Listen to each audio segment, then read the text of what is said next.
Hello and welcome to my video on fixing inventory management, a real story. My name's Neil Potter with Improving Your Small Business.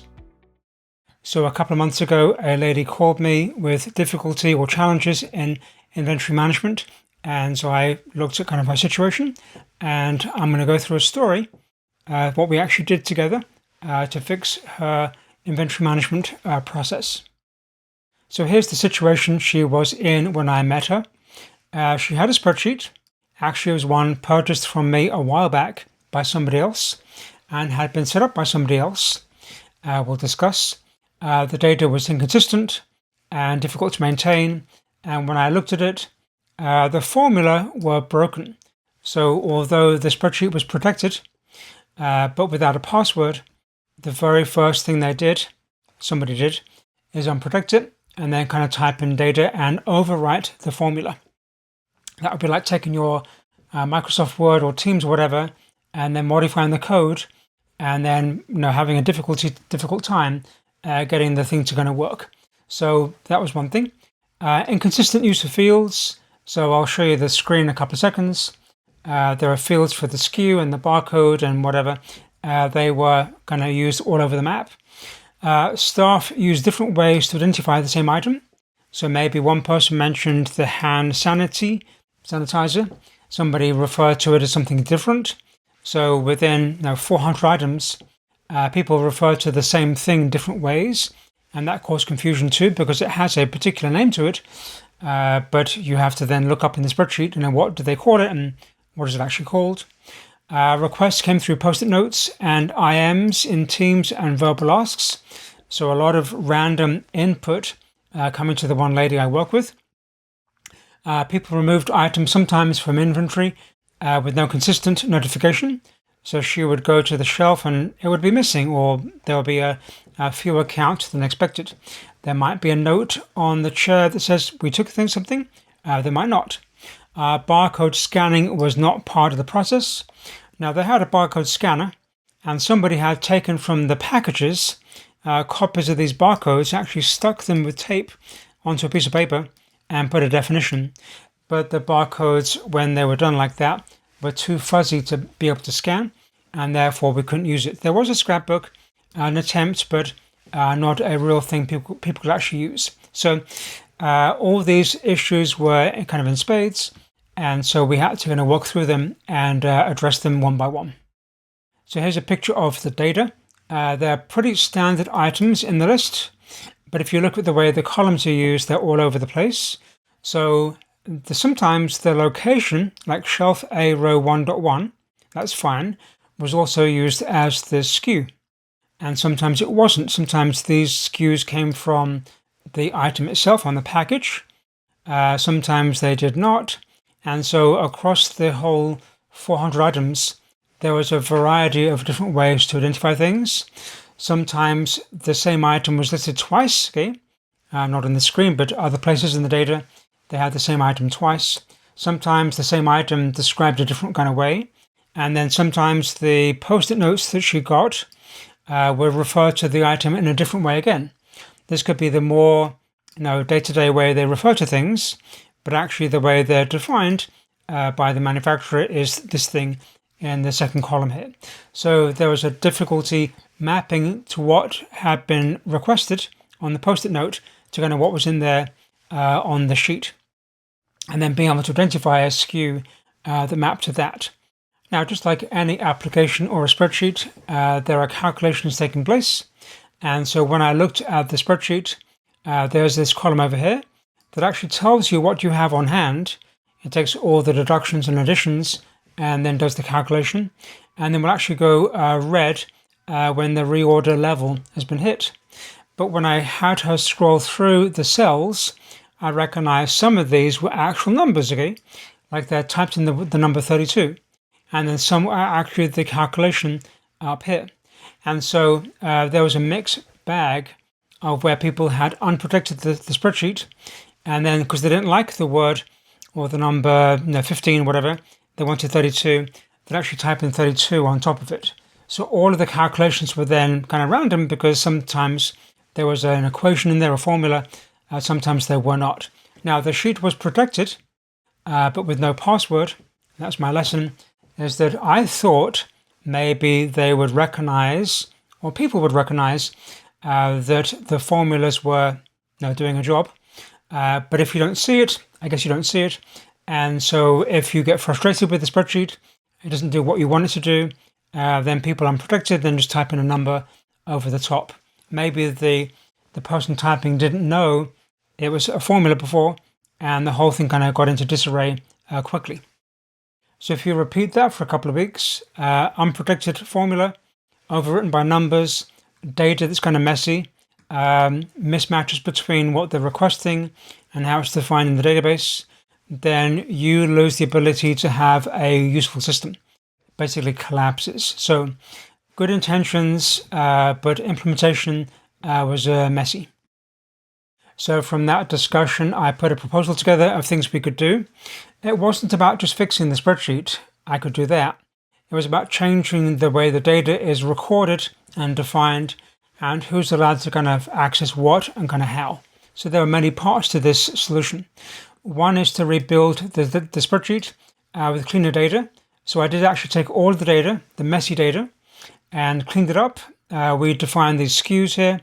Now initially, there were random SKUs, sometimes the shelf name, sometimes the manufacturer SKU, sometimes they were duplicate.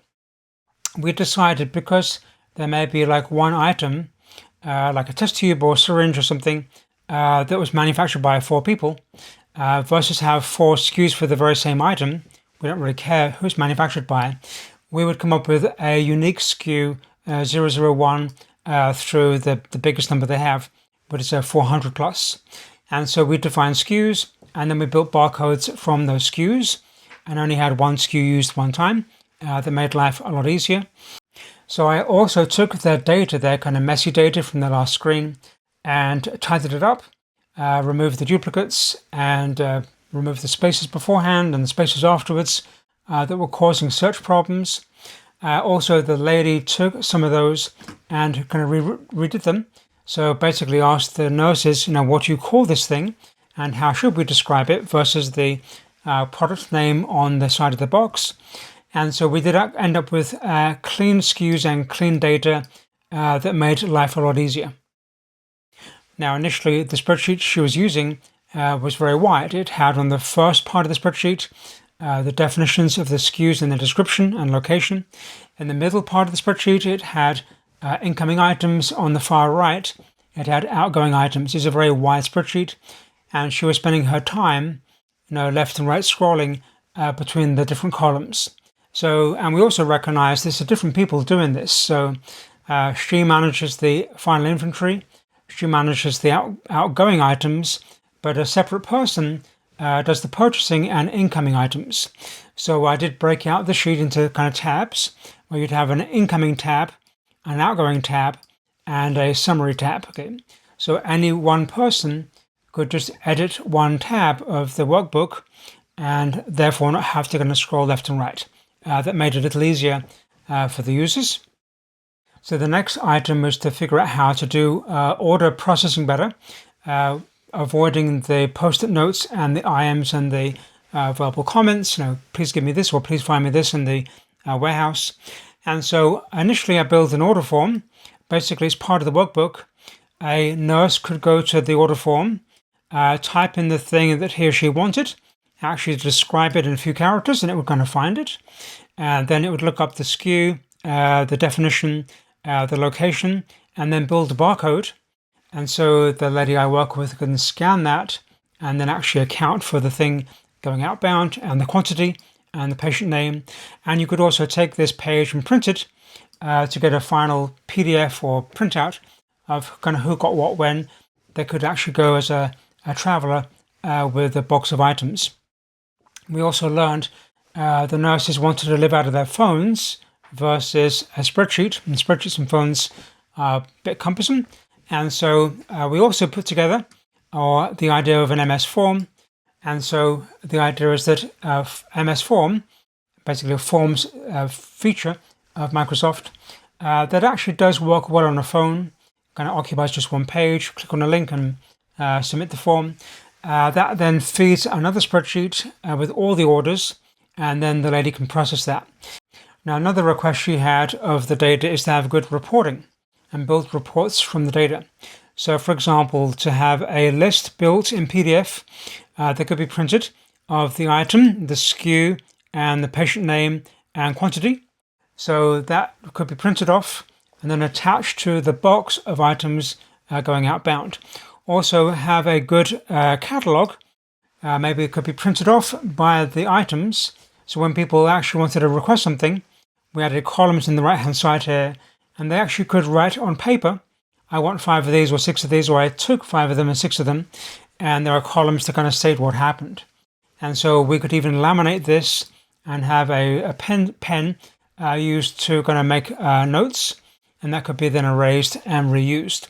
So the idea is, how do we get data out of the spreadsheet and build these nice looking kind of reports? Well, one option is for me to build some pivot tables and some fancy screens in Excel. They're going to copy the data. But nowadays, these AI prompts are really much easier, a lot easier. So I wrote a couple of prompts. Basically, you attach a copy of the workbook to ChatGPT or Gemini or Claude or Copilot, and you give it a prompt that says, read these tabs, these columns, and produce this report. We basically put a copy of the spreadsheet onto the prompt tool, like Copilot, and then said, run this report. It did so, and then we kept on editing the live version of the data. I think one key thing about this particular event, the whole thing, is customer involvement. The lady I worked with is very active. She helped define the extra columns in these sheets. She helped clean up the data, these descriptions here. She worked with the nurses to understand how they describe things, and she kind of made that kind of match the description correctly. She kind of played with the idea of different SKU formats that I provided. I suggested the MS Forms to allow it to work on a phone easier, and then have that kind of sent to her through MS Forms. She kind of set up that too. That's pretty easy. But she was very active in doing this, and there's no discussion, no issues about that. She got the barcode scanner working. She's working on the laminated SKU catalog thing and playing with that idea. That was her idea. And then I mentioned about using SharePoint. She was familiar with the SharePoint or the share button in Excel if you don't have SharePoint. And she kind of got that going too. So there was a lot of very active involvement, and that made my life and the whole thing kind of work out really well. I think the key lessons learned are adapting the tool to the workflow, making sure the columns and the sheets and the tabs reflected how they could and wanted to use the system. There were some mods done there to adapt that. Getting good, clean data. Any tool of any kind is going to be a challenge when you have bad data or messy data. And so getting the data cleaned up, the SKUs and IDs cleaned up, the barcodes kind of cleaned up was important. Define the workflows. And so making sure we knew exactly how a nurse was going to give a request. Now, not post-it notes or IMs anymore, or not that scrapbook either. But actually having a couple of ways, like the order form and or the forms page was important. So people have a common and quick and easy way to do it, but not many ways to do it. And then customer actively worked on the issues. She helped with the data to provide better definitions. Scanner and the catalog, training the staff and workflows, and setting up SharePoint. So the tool is one part of it. I would say about a third of it. But the whole thing was important. One thing I mentioned along our discussions is that to keep things digital, no more paper. Okay, when you go to paper, like a post-it note or whatever, you then have to transcribe it. It takes time and there's errors. And so having a ways to get everything to start off digital, maybe through a form or a spreadsheet, and kind of keep it digital.